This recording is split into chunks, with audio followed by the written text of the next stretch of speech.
Level 1. The Conscript. The tithe collectors arrive on your world the way they arrive on 10,000 others, a scheduled visitation from the Departamento Munitorum that your hives. Governor announces without ceremony over the Vox casters, and by the time the sun sets on announcement day, you already know your name is on the list because everyone born in your HAB block during your specific birth year cohort is on the list, and the Imperium does not believe in leaving population math to chance. You say goodbye to your mother in a transit hall, crowded with 1,000 other conscripts and their families, and she doesn't cry the way you expected her to. She simply tells you to keep your head down and your boots dry. Advice so practical it takes you years to understand how much love was actually packed into it. The transport that carries you off-world is a converted bulk hauler smelling of rust and unwashed bodies, and the 12 weeks you spend in transit toward your regiment's mustering point pass.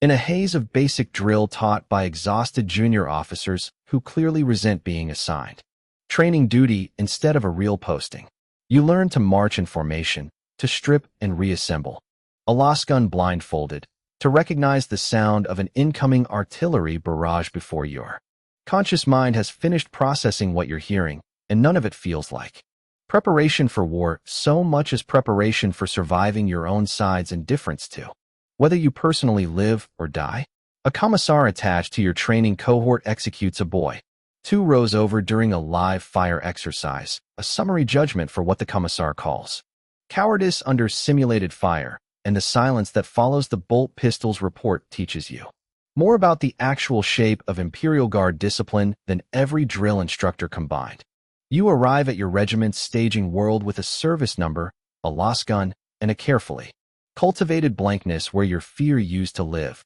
because fear, you've already learned, gets noticed, and getting noticed by the wrong people gets you killed faster than any enemy will. Level 2. The Trooper. Your regiment, the 84th Cadian Rifles, though you'll later learn most of the regiment's original Cadian-born veterans died decades before your birth, and the name persists mostly out of institutional stubbornness, deploys within a month of your arrival to a contested agri world where a heretical uprising has seized control of 3 major hive cities. Your first real combat is urban, house-to-house fighting through a settlement whose name you never learn because nobody bothers telling conscripts the names of the places they're dying in, and the chaos of it bears almost no resemblance to the clean tactical diagrams you're training officers sketched on chalkboards back on the transport. You watch the trooper beside you, a quiet farm world boy named Ilian who'd shared half his ration bars with you during transit. Without ever explaining why, take a lost bolt through the throat during a corridor push, and the fact that you don't have time to grieve him properly before your squad sergeant is screaming at you to keep moving teaches you something about guard life that no drill ever could, that grief. Here is a luxury scheduled for later, if later ever actually arrives. You take your first confirmed kill during the same push, a cultist wielding a stub rifle who steps out from a doorway a half-second too slow, and you don't feel anything about it beyond a distant, exhausted relief that it was him, and not you. Your squad sergeant, a grizzled veteran named Vorn who survived 4 campaigns nobody expects him to talk about, pulls you aside afterward and tells you, in the flattest voice you've ever heard a compliment delivered in, that you didn't hesitate, which he assures you puts you ahead of most conscripts by the end of their first real engagement. The Hive City falls to Imperial forces within the week. Your regiment loses 1/3 of its strength, taking it, and the replacement conscripts arriving to backfill the losses look exactly as young and blank-faced as you must have looked stepping off the transport. Level 3. The Veteran Trooper. Surviving 3 subsequent campaigns earns you a reputation within your squad that has nothing to do with heroics and everything to do with a grim practical competence, the kind that gets newer troopers watching how you check your last guns, power cell, or how you read a battlefield's terrain before committing to cover, without any of them ever quite admitting they're learning from you. Sergeant Vorn starts giving you small responsibilities beyond simply following orders, coordinating your fire team's ammunition, resupply during extended engagements, running message relay between squads when the Voxnet goes down under jamming, tasks that carry no formal rank but that quietly mark you as someone the sergeant trusts not to fall apart under pressure. Your regiment gets rotated into a brutal siege campaign against an orc whack that's been steadily grinding through an entire subsector's worth of Imperial holdings, and the trench warfare that follows strips away any remaining illusions you might have carried about the Guard's tactical sophistication, because holding a line against greenskins mostly comes down to volume of fire and sheer bloody-minded refusal to break formation regardless of what's charging toward you. You watch Forn take a mortar fragment to the leg during a particularly bad night assault and keep issuing orders from a stretcher rather than let the squad lose its cohesion at the worst possible moment. And something about witnessing that specific kind of stubbornness up close reshapes how you understand what leadership actually costs a person, that it isn't about being fearless, it's about being willing to keep functioning specifically when fear would be the reasonable response. The siege breaks in the Imperium's favor after 4 brutal months, and Vorn, recovering in a field hospital, recommends you for sergeant's rank in a report you never actually see, but that changes the entire trajectory of your service regardless. Level 4, the sergeant. Command of your own squad arrives with a promotion ceremony so brief it barely qualifies as one, a junior officer reading your name off a data slate and pinning a rank insignia to your uniform before moving on to the next name on his list, and you find yourself, within the same week, responsible for 8 troopers whose survival now depends substantially on decisions you make under exactly the kind of pressure that used to be someone else's problem. Your first independent command decision comes during a reconnaissance in force mission on a forest world contested by chaos-aligned traitor forces, when your squad stumbles into a position considerably more fortified than your mission briefing indicated, and you have to decide, with no time to consult higher command, whether to push the assessment or fall back and report the discrepancy. You fall back, a decision one of your more aggressive troopers openly questions in the moment, and the intelligence you bring back allows your regiment's command staff to properly plan an assault that would have gone catastrophically wrong against the fortification your squad nearly stumbled into blind. You lose your first trooper under your own direct command 3 weeks later, a young woman named Petra who freezes during an ambush in a way you recognize immediately because you remember freezing yourself once, years ago, before the fear got trained out of you, and you're 40 meters away and unable to reach her before a traitor's chains word ends the freeze permanently. You don't report her death as cowardice in your after-action summary, despite technically being required to note the freeze, because you've learned enough by now to understand the difference between a coward and a person whose first real taste of combat simply arrived faster than her nervous system could process it, and some lies, you decide, are worth the risk of a commissar eventually noticing the omission. Level 5, the lieutenant. Your squad's survival rate under your command, consistently better than the regimental average despite deployment to genuinely brutal engagements, earns you a battlefield commission to lieutenant, a jump that skips several intermediate ranks entirely and places you in command of an entire platoon, 40-some troopers whose faces you now have to learn considerably faster than you learned your original squads. The scale of responsibility unsettles you in ways your sergeant years didn't fully prepare you for, because a platoon lieutenant's decisions ripple through casualty numbers large enough that the regiment's command staff actually notices patterns, and you find yourself calculating risk in a colder, more deliberate way than you ever needed to as a sergeant managing 8 lives at a time. Your platoon gets committed to a planetary defense action against a tyrannid splinter fleet that's overrun 2 neighboring systems already, dug into trench works alongside artillery support that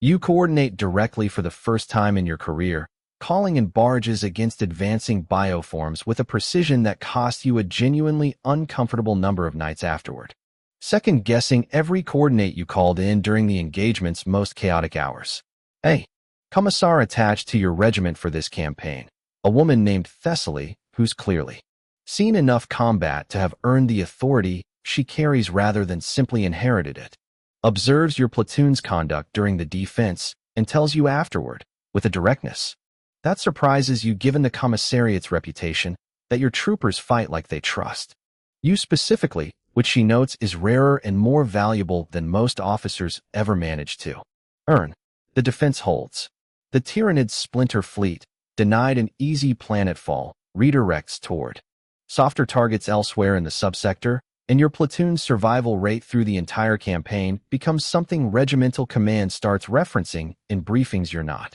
present for.